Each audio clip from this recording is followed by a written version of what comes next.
Assalomu alaykum, hurmatli kuzatuvchilar, hammaga yaxshi kayfiyat. Mana bugun xonadonimizda spalni garnitur qilganmiz. MDF dan eshiklar hammasi vakuum oshiqlashib qo'yganmiz. O'rtalariga farset oyna qo'yganmiz. 5 qanot qilib qo'yganmiz.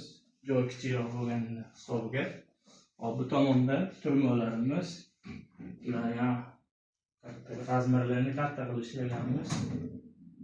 Mexanizmlar hammasi vakuumli, tortmalargacha vakuumli qilganmiz. Bu tomonda spaynerlarimiz, tumbuchka, bu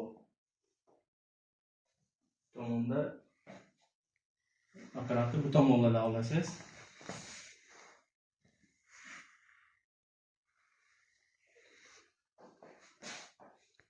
Devorlarimizga ham podъемный mexanizmlarni o'rnatib berganmiz.